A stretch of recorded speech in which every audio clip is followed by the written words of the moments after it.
ডিসেম্বরের একেবারে শেষের দিকে এসে 31st নাইট উদযাপন হয়ে থাকে এবং এর সাথে আমাদের তরুণরা অনেক ঘনিষ্ঠভাবে জড়িয়ে যাচ্ছে, মিশে যাচ্ছে, এই কালচারের সাথে মিশে একাকার হয়ে যাচ্ছে। ও মুসলমানের সন্তান, 31st নাইট আপনাকে উদযাপন করতে হবে, নববর্ষ আপনাকে উদযাপন করতে হবে। আপনার জীবনে আনন্দ বিনোদনের জন্য নির্মল, স্বচ্ছ এবং পবিত্র দুটি ঈদ ইসলাম আপনাকে দিয়েছে। সেগুলো কি যথেষ্ট নয়?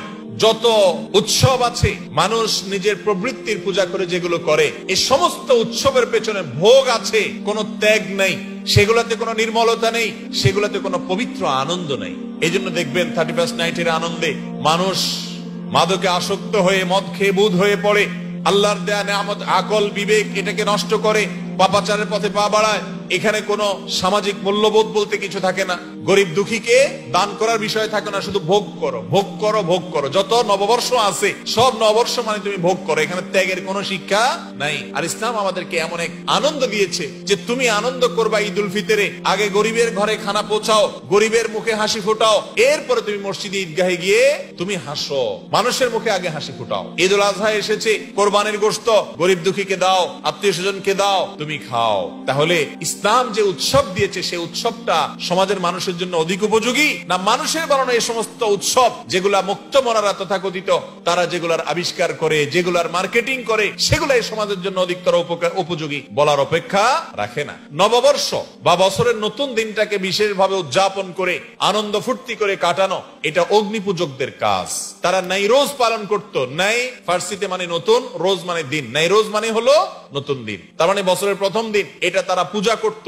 সেখান থেকে এই ফরম্যাটটা বিভিন্ন ভাবে চেঞ্জ হতে হতে এখন সেটা 31st নাইট বা নিউ ইয়ার উদযাপন নামে আমাদের কাছে আসছে। ও মুসলমানের সন্তান, আপনি তো এত কাঙ্গাল না, আপনার সংস্কৃতির মধ্যে কোনো অভাব নাই। আপনার জীবনের প্রত্যেকটা ক্ষেত্রে কোরআন এবং হাদিস সুস্পষ্ট নির্দেশনা আপনাকে দিয়েছে।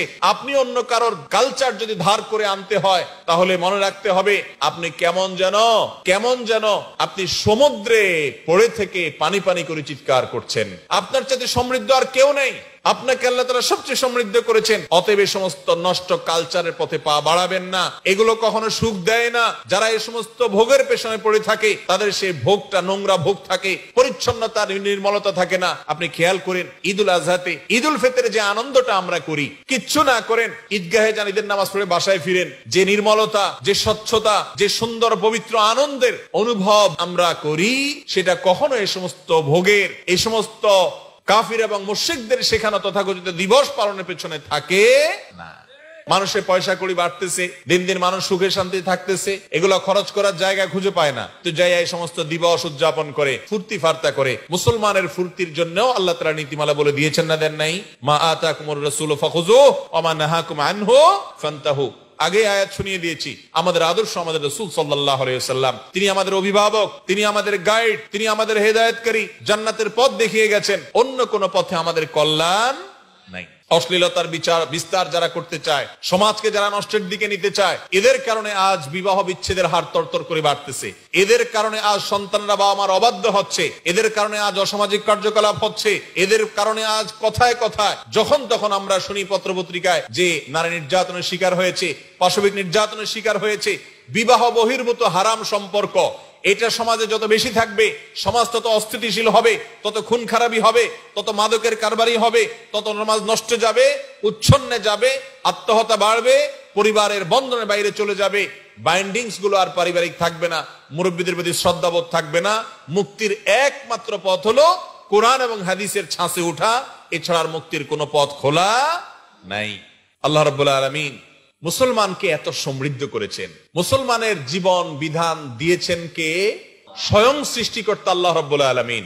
এই জন্য মুসলমানের জীবন যাপনের যে পদ্ধতি, সিস্টেম, যে নির্দেশ নিষেধ আল্লাহ এবং তার রাসূল দিয়েছেন, এর চাইতে উত্তম কোন মেথড পদ্ধতি পৃথিবীতে হতে পারে না। মানুষ তথাকথিত স্বাধীনতার নামে, মুক্ত চিন্তার নামে আল্লাহর দাসত্ব, আল্লাহর গোলামি থেকে সরে গিয়ে নিজের নফস এবং প্রবৃত্তির দাসত্বের জিঞ্জিরে আবদ্ধ হয়, সে খেয়ালও করেন।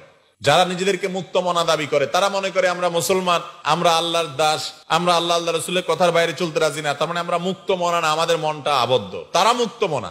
তো যারা মুক্ত মনা হয় তারাও আসলে দাস। পৃথিবীতে কোনো মানুষ দাস ছাড়া নাই, সবাই দাস। কেউ আল্লাহর দাস আর কেউ নিজের নফস এবং প্রবৃত্তির দাস। তার নফস তাকে যখন যেটা বলে তখন সে অর্ডার তামিল করে। তার রব সে নিজের নফসকে বানিয়েছে। আফারাআইতা মান ইত্তাখাযা ইলাহাহু হাওয়া, তার নফসকে, প্রবৃত্তিকে সে ইলাহ আর মাবুদ বানিয়েছে। আর আমি আমার রব মহান সৃষ্টিকর্তাকে মাবুদ বানিয়েছি। এর মধ্যে কে শ্রেষ্ঠ, কে উত্তম সেটা বলার অপেক্ষা রাখে না।